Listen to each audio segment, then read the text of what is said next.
Meia do Flamengo quase saiu do clube para se transferir para o rival, para o Botafogo, e o Flamengo voltou atrás. Nomes de goleiros começam a aparecer pelos empresários vindo da guerra entre Flamengo versus Diego Alves, né? Os empresários já estão de olho para tentar enfiar o seu jogador no mais querido do Brasil para surgir como opção para caso o goleiro 1 do Flamengo não renove o contrato com o Mengão. E também o Flamengo esperando aí bom senso da CBF para contar com dupla convocada por Tite. Tudo isso agora na Rapidinha de hoje.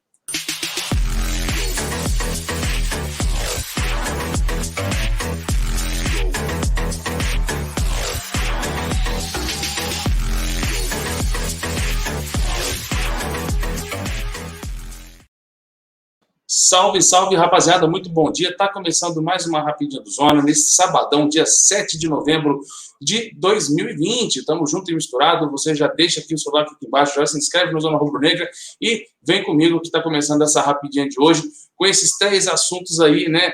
2 que eu não entendi muito, um que é uma péssima notícia que a gente está comentando desde ontem na Live Zona, mas enfim, vamos tratar aqui porque o foco é o seu comentário, por isso que eu quero saber a sua opinião aqui embaixo, então não se esqueça de todos os tópicos da nossa Rapidinha, você deixar seu comentário aqui embaixo, beleza?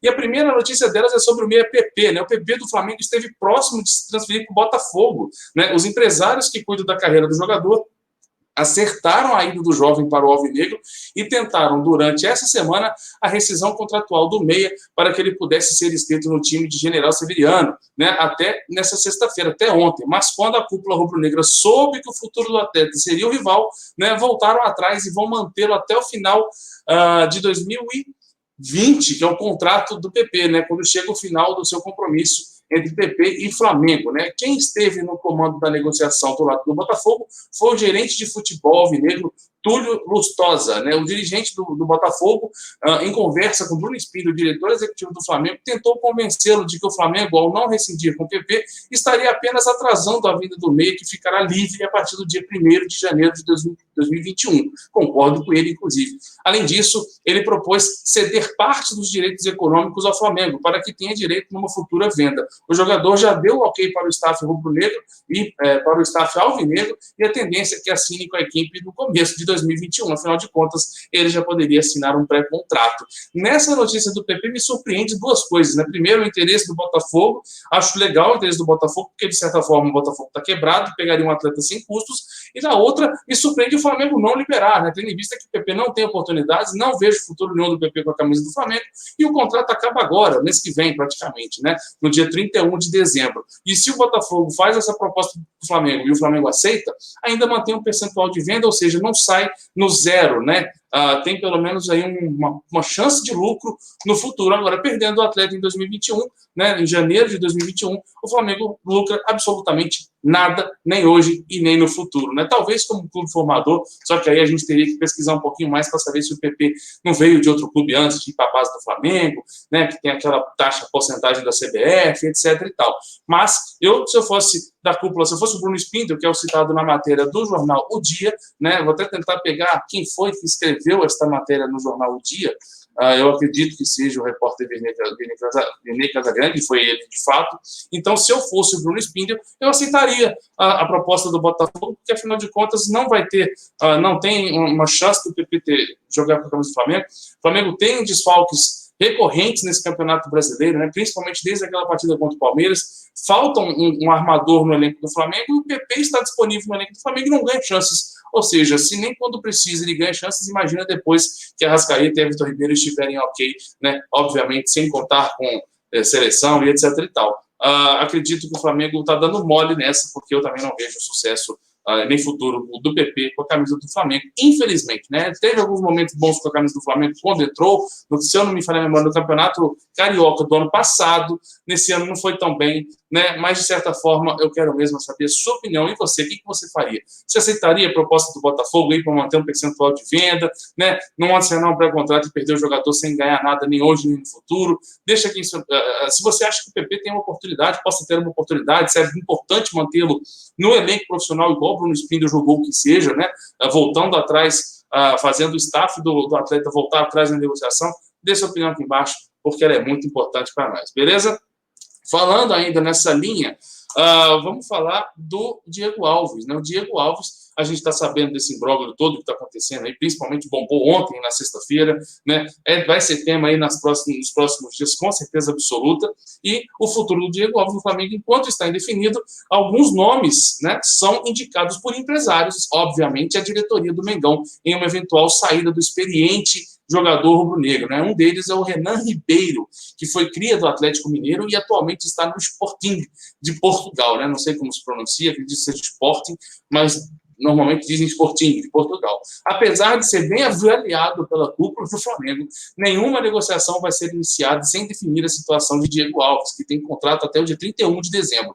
A prioridade nesse momento é conseguir contornar a situação e sacramentar a permanência de um dos líderes do grupo. Por outro lado, o nome de Renan Ribeiro é monitorado e é um forte candidato para chegar ao clube caso a diretoria não entre em acordo com o atual camisa 1. Sem espaço no Sporting atualmente, vai ser para o Flamengo. Renan Ribeiro vê com bons olhos, obviamente, uma chegada ao Flamengo para a disputa da próxima temporada. Segundo apurou a reportagem do jornal O Dia, pelo repórter René Casagrande, o clube português tem o interesse de emprestar o goleiro, com a opção de compra estabelecida em contrato. Renan Ribeiro surgiu no futebol em 2010, atuando pelo Atlético Mineiro, e em 2013 se transferiu para o São Paulo, onde ficou por 3 anos. Depois passou por Estoril de Portugal e, enfim, Sporting também lá em Portugal. E aí, torcedor, eu particularmente achei uma piada de mau gosto, né, o nome de Renan Ribeiro ser vinculado ao Flamengo para substituir Diego Alves, tá? Não chega aos pés do goleiro, né, não serve para o Sporting de Portugal, para mim não serve para o Flamengo também, nunca fez nada demais com a camisa do São Paulo, faz anos que não ouço falar do nome dele, inclusive, sou mais renovação ainda, por enquanto, do Diego Alves. Esse assunto de goleiro está começando a criar uma polêmica, né? Várias pessoas surgindo vários nomes, né? E aí a gente tem que entrar na parte matemática desse assunto. Ontem, inclusive, eu falei com o Cleitinho sobre isso na Live Zona, então fica aí até o convite para você assistir o programa de ontem, de sexta-feira à noite, porque, de fato, esse assunto ainda vai dar muita coisa para falar, muita água vai rolar ainda sobre a meta do Flamengo, né, sobre os guarda-redes do Flamengo, mas eu confesso para vocês que Renan Ribeiro não me agrada nem um pouco. Para mim, isso é uma piada de mau gosto e eu espero que isso seja apenas uma oferta de empresários e que não passe adiante, beleza? Deixa aqui embaixo a sua opinião nos comentários, se você gosta, se você discorda de mim, se você concorda comigo. É muito importante saber a sua opinião, lembrando sempre o respeito de cada lado, né? Muito bom essa ideia que eu troco com vocês aqui nessa Rapidinha. E vamos falar sobre o nosso último tema da Rapidinha de hoje, que é bom senso da CBF. É uma coisa que eu sei. Quando a gente fala em bom senso e CBF na mesma frase, são coisas que não se misturam. É tipo água e óleo, né? Não se misturam. Ao contrário do que aconteceu com a Federação Uruguaia, que liberou a Arrascaeta, que por mais que esteja lesionado, sim, eu sei, mas existe uma possibilidade de retornar brevemente. Mesmo assim, o Uruguai preferiu em não convocar o Arrascaeta e desconvocá-lo da fase eliminatória da Copa do Mundo, que acontece entre os dias 13 e 17 de novembro. E, nesse período, o Flamengo perdeu, ficou sabendo ontem, você já está cansado de saber, se você já é inscrito do Zona Rubro Negra, você já viu isso na Live Zona de ontem, né? O Flamengo perdeu Pedro, convocado pelo Tite para essas eliminatórias, para essa fase das eliminatórias, que acontece no dia 13 e no dia 17 de novembro, né? Contra a Venezuela e o Uruguai, se não me falha a memória. E a convocação do Pedro não poderia vir em pior momento, né? O Brasil, que lidera as eliminatórias sul-americanas, enfrenta a Venezuela no dia 13 e o Uruguai no dia 17 no Morumbi, em São Paulo. E o Flamengo não terá Pedro e nem Everton Ribeiro, que já tinha sido convocado anteriormente. Com isso, o Flamengo pede bom senso da CBF para que libere os atletas antes da partida contra o São Paulo, que acontece no dia seguinte, pela Copa do Brasil. Ou seja, o Flamengo tenta um milagre, né, de contar com os dois, tendo em vista que a data FIFA ela tem uma data estipulada anteriormente, mas que deixa claro que a liberação pode vir a ser combinada diretamente entre o clube e a entidade do país. Nesse caso, o Flamengo tenta essa liberação da CBF, mas, por outro lado, tem o jogo de ida também, né? O Flamengo que perde Pedro e Everton Ribeiro para a partida do dia 13, inicialmente. Por que eu digo inicialmente? Porque o Tite manteve o Neymar, né? Manteve o Neymar na convocação, ou seja, se ele convocou o Pedro para substituir o Neymar no dia 13, pode até ser que exista uma possibilidade do Flamengo de receber o Pedro de volta antes do jogo do dia 17, né? Com o Neymar jogando contra o Uruguai. E aí o Flamengo teria o Pedro garantido para a partida do dia 18. né, contra o São Paulo na quarta-feira do dia 18. Porém, no dia 13 de novembro, que acontece Brasil e Venezuela, os jogadores teriam que se apresentar 48 horas antes, não me falha a memória, o protocolo, né, da FIFA. Quando tem data FIFA, essa situação fica acima da Confederação Nacional, né, da Confederação Brasileira de Futebol, da CBF, no caso.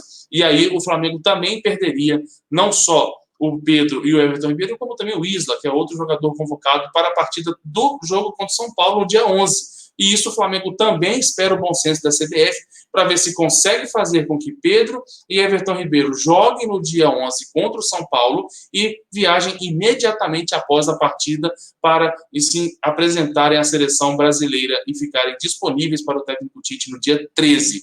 Eu, particularmente, acredito que essa liberação não vai acontecer, porque para se apresentar à seleção brasileira é diferente de liberar após os jogos de data FIFA. Então, eu acho que o Flamengo não vai conseguir essa liberação para o jogo do dia 11, mas o Flamengo opta por tentar essa liberação para que, quem sabe, né, não consiga algo entre CBF e FIFA ali, uma conversa e etc e tal, o Flamengo não consiga ficar com o Pedro livre, disponível, tanto Everton Ribeiro também, para jogarem no dia 11 contra o São Paulo. Beleza? Mas o Flamengo faz certo. É melhor o não você já tem, né? É melhor você tentar do que depois ficar sabendo que poderia e ter perdido por omissão, não é verdade? Deixa aqui embaixo seus comentários, o que você achou desses temas de hoje, você concordou com tudo, você discordou de alguma coisa, deixa aqui sua opinião, a caixa de comentários é toda sua. Nós estaremos juntos novamente às 21 horas com mais uma live zona e você, como já está inscrito aqui com o sininho ativado, não vai perder nem um minutinho desse programão que o Zona Rubro Negra tem aqui diariamente, certo? Tamo junto e misturado, valeu galera, até mais.